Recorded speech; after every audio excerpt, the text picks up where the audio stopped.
देख रहे हैं अनहोनी। तो चलिए बढ़ते हैं आज की इस कहानी की ओर। अपनी जवानी के दिनों में मुझे घूमना फिरना बहुत अच्छा लगता था। हम सभी दोस्त मिलकर छुट्टियों में घूमने का प्लान बनाया करते थे। हम 4 करीबी दोस्त का एक ग्रुप हुआ करता था। हमारे ग्रुप में रवि, कार्तिक, अखिल और मैं शामिल थे। लेकिन पिछले 20 सालों से हम कहीं भी साथ में घूमने नहीं गए। इसका कारण ये नहीं था कि हम सब अपनी अपनी जिंदगी में व्यस्त थे, कारण तो कुछ और ही था। पिछली बार छुट्टियों में जब हम साथ घूमने गए थे तो हमारे साथ एक बहुत ही विचित्र घटना हुई थी। ये घटना इतनी खौफनाक थी कि हमने जिंदगी में फिर कभी दोबारा साथ में छुट्टियां बिताने का प्लान ही नहीं बनाया।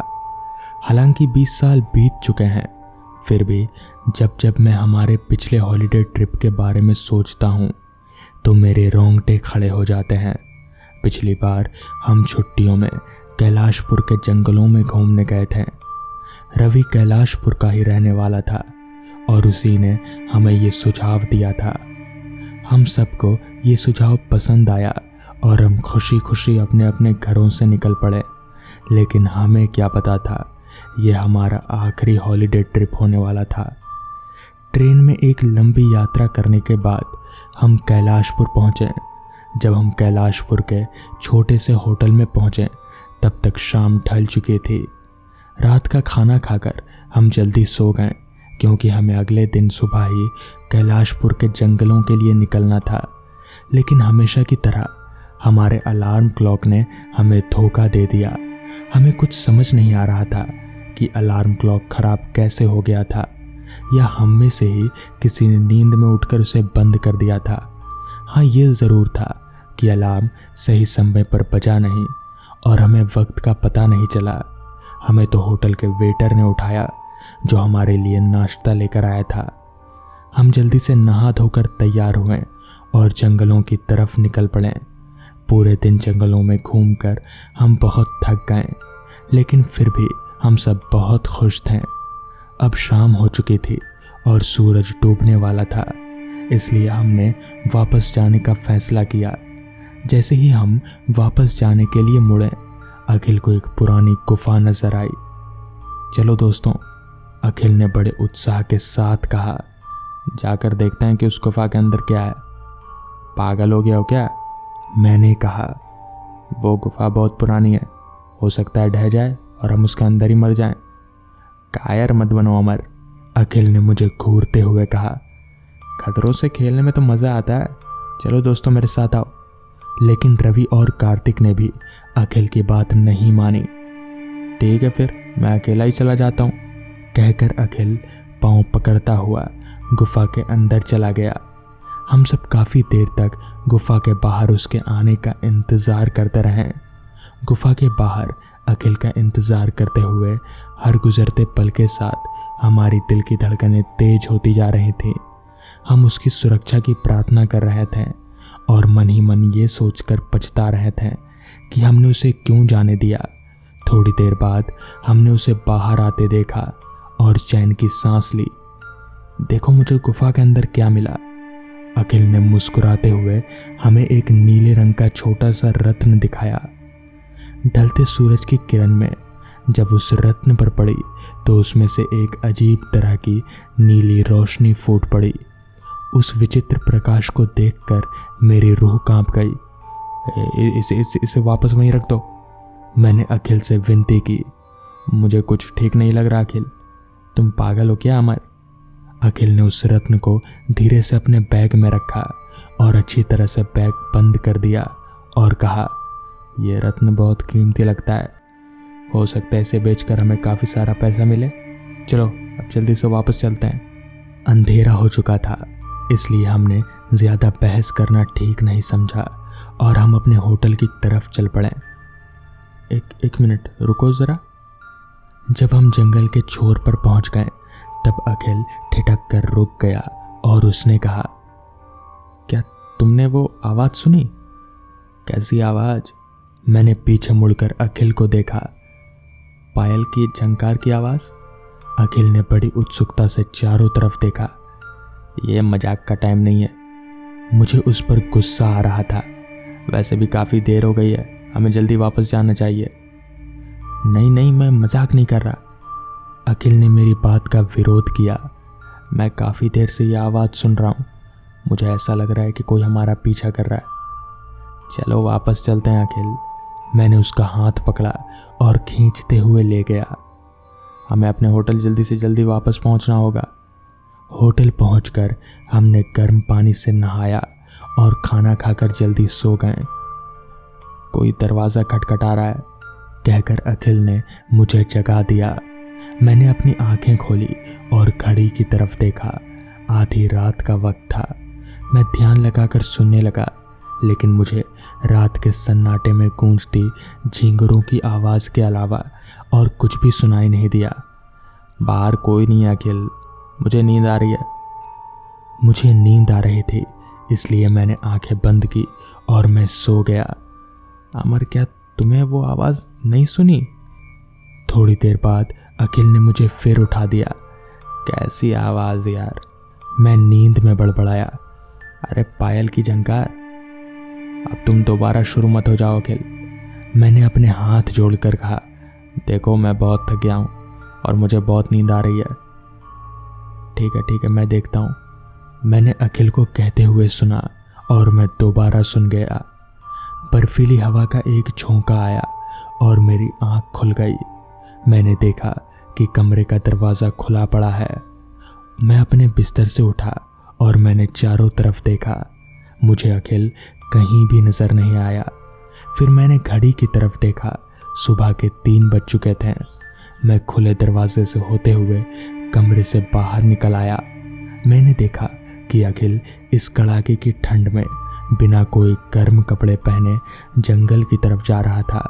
वो ऐसे चल रहा था जैसे उसे सम्मोहित कर दिया गया हो। मुझे लगा कहीं वो पागल तो नहीं हो गया, लेकिन उसके बाद जो मैंने देखा उसे देखकर मैं कांप उठा। अखिल से कुछ कदम आगे मुझे एक औरत की धुंधली सी परछाई नजर आई। मैंने बार बार अपनी आंखें मली क्योंकि मुझे ऐसा लगा कि मुझे भ्रम हो गया। मैंने फिर से आंखें खोली और ध्यान से देखा। मैं अखिल को तो ठीक तरह से नहीं देख सकता था, मगर वो औरत मुझे ऐसी नजर आ रहे थे जैसे वो धुएं या धुंध से बनी हो। तभी एक ठंडी हवा का झोंका आया और मैं थर-थर कांप गया। मैं अपने कमरे की तरफ भागा क्योंकि मुझे कुछ गर्म कपड़े पहनकर अखिल को वापस लाने जाना था।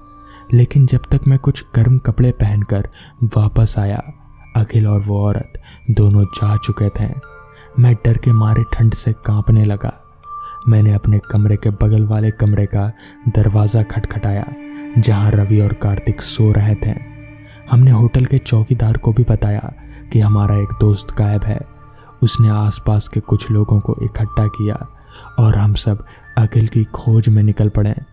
रात भर खोजने के बाद भी जब अखिल का कोई पता नहीं लगा तो हमने पुलिस में रिपोर्ट दर्ज करवाई। पुलिस ने आकर अखिल के सामान की तलाशी ली तो पता चला कि वो रत्न भी गायब है जो कल शाम उस पुरानी गुफा से मिला था। पुलिस ने कुछ महीनों तक छानबीन की, लेकिन जब अखिल को ढूंढ नहीं पाए तो उन्होंने भी फाइल बंद कर दी। इस घटना से हम इतना डर गए थे कि फिर कभी दोबारा इस तरह एक साथ किसी ट्रिप पर जाने की हिम्मत नहीं हुई। अपने दोस्त को खोने का गम तो हमें था ही, लेकिन जिस विचित्र ढंग से वो गायब हुआ वो हमारी समझ से परे था। मुझे आज भी उस रात के डरावने सपने आते हैं और मैं अचानक गहरी नींद में जाग उठता हूँ। आज 20 साल बाद भी उस औरत की धुंधली सी परछाई को मैं अपने मन से निकाल नहीं पाया हूँ। और वैसे भी अखिल के बिना किसी ट्रिप में जाने का कोई मज़ा नहीं, क्योंकि वही हमारे ग्रुप में सबसे जिंदा दिली और साहसी लड़का था। तो दोस्तों, ये थी आज की पहली कहानी। तो चलिए बढ़ते हैं आज की दूसरी कहानी की ओर। दोस्तों, ये बात लगभग 15 साल पुरानी है। हम विट्ठलपुर गांव में रहने के लिए आए थे।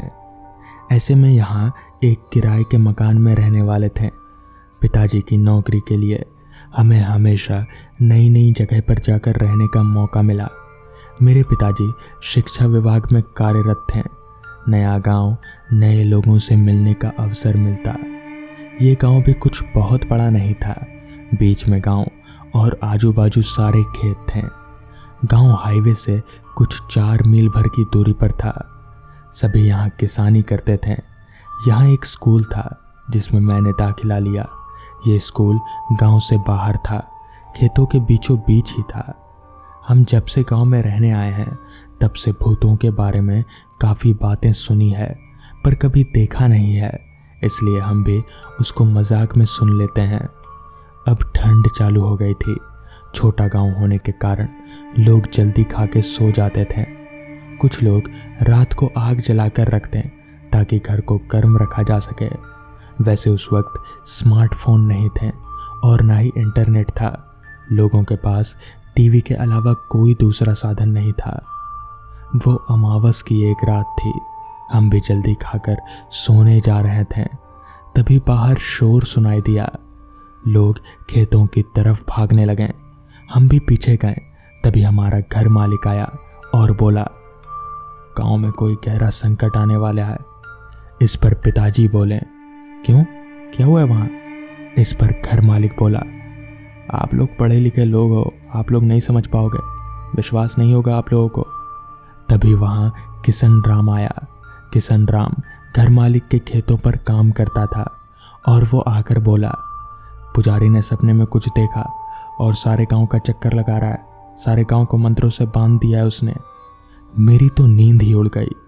ऐसा भी कुछ होता है, मतलब मंत्रों से गांव को बांधना।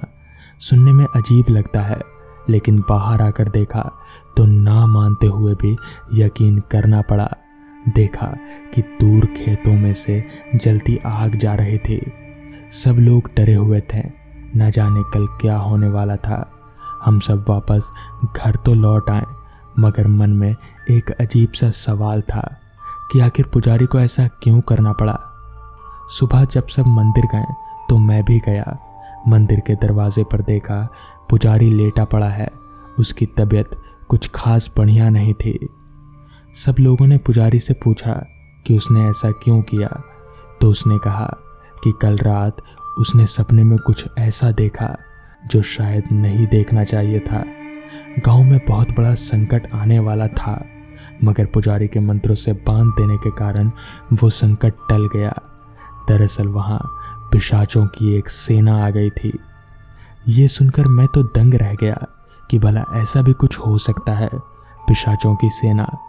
मगर कल रात हमने देखा था वो चमकती आंखें, लाल आंखें, बहुत सारी आंखें, और मुझे ना चाहते हुए भी इस पर यकीन करना पड़ा कि ऐसा हो सकता है। उस दिन के बाद से गांव में बहुत सी ऐसी घटनाएं होती रहीं और हमें ना चाहकर भी उन घटनाओं पर यकीन करना पड़ा। बाद में पिताजी ने उस गांव से अपना ट्रांसफ़र करवा लिया और दूसरे गांव हम लोग चले गए। मगर वो गांव, कहते हैं कि वो गांव बहुत सालों से शापित है। वहाँ पिशाचों का आतंक है। अब ऐसा क्यों है ये तो कोई नहीं जानता, मगर ऐसा ही है। और वो पुजारी सालों से गांव की रक्षा करते आया है, इसलिए लोग उसे भगवान समझते हैं। तो दोस्तों, ये थी आज की कहानी। अगर आपको ये कहानी पसंद आई हो तो वीडियो को लाइक और चैनल को सब्सक्राइब कर दें। तो मैं आपका दोस्त आर्यन जल्द ही मिलूँगा आपसे ऐसी ही एक नई कहानी के साथ। तब तक के लिए अपना ख्याल रखें।